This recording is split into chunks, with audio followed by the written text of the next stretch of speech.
குழந்தைங்க நூடுல்ஸ் கேட்டாங்கன்னா இல்லைன்னு சொல்லாதீங்க. இனிமேல்ட்டு நம்ம வீட்லேயே ரொம்ப ஹெல்த்தியான கோதுமை மாவில் நம்ம நூடுல்ஸ் செய்யலாம். எப்படி செய்கிறதுன்னு வாங்க பார்க்கலாம். ஃபஸ்ட்டு நான் 1 கப் அளவு கோதுமை மாவு எடுத்திருக்கேன்.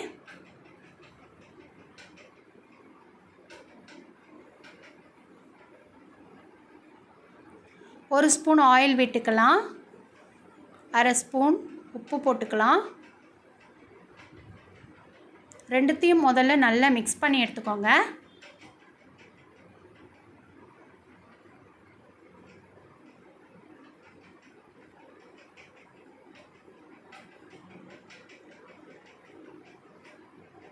நல்லா மிக்ஸ் பண்ணிவிட்டு இந்த மாதிரி பிடிச்சா இப்படி வரணும். அதுதான் சரியான பக்குவம்.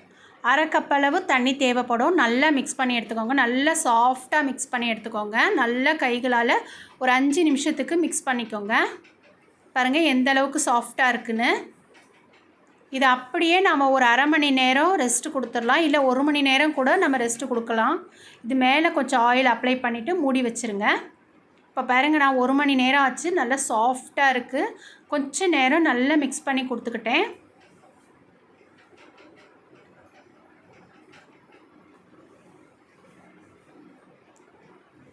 என்கிட்ட நூடுல்ஸ் போடுற அந்த அச்சு இல்லை. சரி முறுக்கு அச்சிலே போட்டு பார்க்கலான்னு பார்த்தேன். ஆனால் எனக்கு சரியாக வரலை. அதை விட ஈஸியான மெத்தடில் தான் நம்ம இப்போ செய்ய போகிறோம்.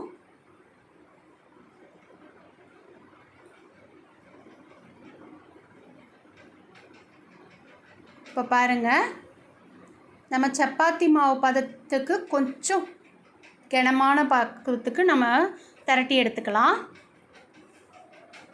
நல்ல மேலே வரமாவு தாராளமாக தூவிட்டு நல்லா ஒட்டாமல் திரட்டி எடுத்துக்கோங்க. கரெக்டான பக்குவத்துக்கு நீங்கள் இதை செஞ்சிங்கன்னா உங்களுக்கு சூப்பராக நூடுல்ஸ் வந்துடும்.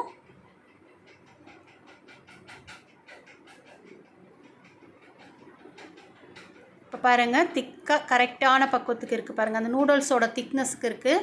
நான் ஈஸியான மெத்தடு இந்த மாதிரி நான் சொல்கிறேன் பாருங்கள். ஸ்கேலால் வச்சு நம்ம கட் பண்ணும்போது சூப்பராக வருது. உங்களுக்கு ஸ்கேல் தேவையில்லை, அப்படியே கட் பண்ண முடியும்னா நீங்கள் அப்படியே கட் பண்ணிக்கலாம்.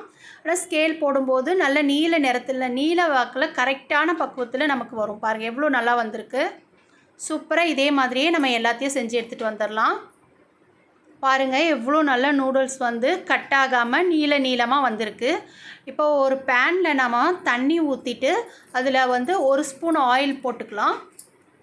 போட்டுட்டு நல்லா தண்ணி கொதிக்கட்டும். தண்ணி நல்லா கொதிச்சிருச்சு பாருங்கள். இப்போ நம்ம இந்த நூடுல்ஸ் எல்லாம் அதில் போட்டுடலாம்.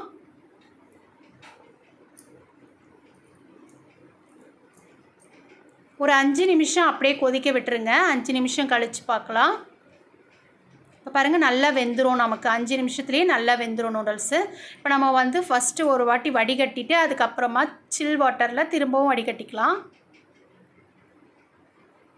இப்போ நான் மறுபடிக்கும் திரும்பவும் செஞ்சு திரும்பவும் போட்டுட்டேன் பாருங்கள்.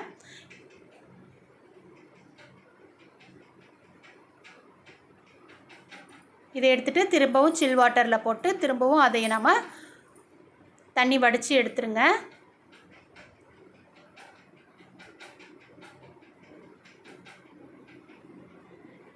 பாருங்கள் எவ்வளோ உதிரி உதிரியாக சூப்பராக ஒட்டவே இல்லை பாருங்கள். ஒன்றோட ஒன்று ஒட்டாமல் உதிரி உதிரியாக இருக்குது. ரெண்டுத்தையும் சேர்த்து வச்சிடலாம். உங்களுக்கு நல்ல வீடியோவில் தெரியுது பாருங்கள் சூப்பராக. இப்போ ஒரு 3 ஸ்பூன் அளவுக்கு ஆயில் சேர்த்துக்கோங்க. எந்த ஆயிலாக இருந்தாலும் பரவாயில்ல. இப்போ நான் ஒரு பெரிய வெங்காயத்தை நீல வாக்கில் கட் பண்ணி வச்சுருக்கேன். அதை லைட்டாக வதக்கி எடுத்துக்கோங்க. ரொம்ப நேரம் வதங்க வேண்டிய அவசியம் இல்லை. ஒரு கொத்து கருவேப்பிலையும் போட்டுக்கலாம்.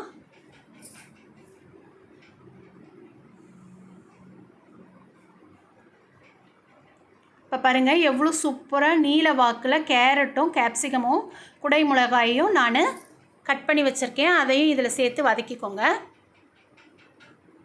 1 நிமிஷம் வதங்கினா போதும். காய் ரொம்ப வதங்க தேவையில்லை.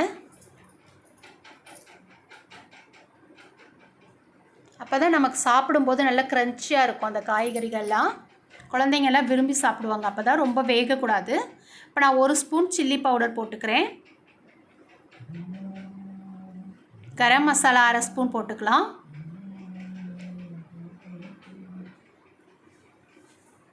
தேவையான அளவு உப்பு ஒரு 1/2 ஸ்பூன் போட்டுக்கோங்க. ஏற்கனவே உப்பு போட்டு தான் வேக வச்சுருக்கோம். சோயா சாஸ் போட்டுக்கிறேன்.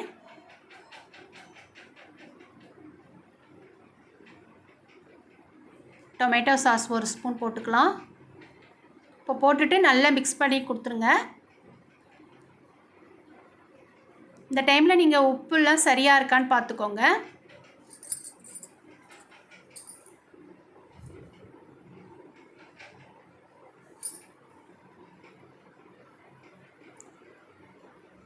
இப்போ நம்ம எடுத்து வச்ச நூடுல்ஸையும் போட்டு மெதுவாக அப்படியே மொத்தமாக கிளறி விடாமல் மெதுவாக அப்படி தட்டி லைட்டாக அப்படி கிளறி விடணும். இந்த நூடுல்ஸ் நீங்கள் ஒரு முறை செஞ்சு குழந்தைங்களுக்கு கொடுத்து பாருங்கள். அதுக்கப்புறம் அடிக்கடிக்கு இதே தான் கேட்பாங்க. கடையில் போய் நம்ம வாங்கி சாப்பிட வேண்டிய அவசியமே இல்லை. அது நமக்கு அவ்வளோ ஹெல்த்தியாகவும் இல்லை. இது நம்ம கோதுமை மாவில் சூப்பராக செய்யலாம்.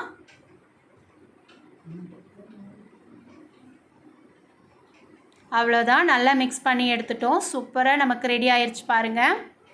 இது நம்ம வீட்டிலையே ரொம்ப சுத்தமாக நம்ம செஞ்ச நூடுல்ஸு. இதை விரும்பி பசங்க சாப்பிடுவாங்க. நீங்கள் செஞ்சு கொடுங்க, கடையில் வாங்காதீங்க. அடுத்த ரெசிப்பியில் பார்க்கலாம். தேங்க்யூ.